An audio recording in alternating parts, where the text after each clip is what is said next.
بسم اللہ الرحمن الرحیم۔ السلام علیکم، میرا نام وقاص احمد ہے۔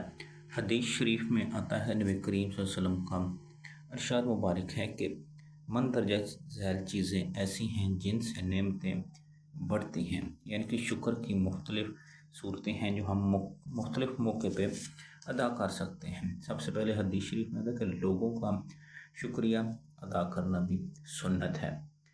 دوسری جگہ حدیث شریف میں آتا ہے کہ کسی کی بلائی کا ذکر یعنی کہ اچھے الفاظ میں بھی یاد کرنا شکر ہے۔ اللہ کا شکر گزار بندہ کون ہے؟ اللہ کے شکر گزار بندے وہ ہیں جو لوگوں کا شکریہ ادا کرنے والے ہیں۔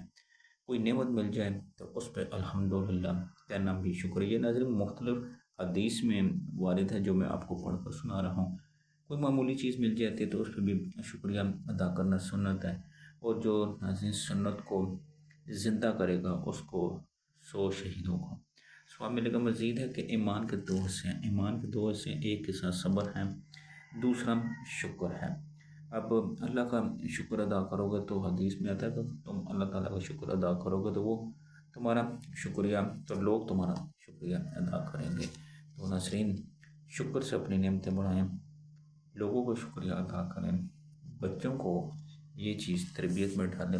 یقین مانے معاشرہ بہت خوبصورت ہو جاتا ہے اگر صرف شکریہ کے الفاظ ہی ہم ادا کرتے رہیں۔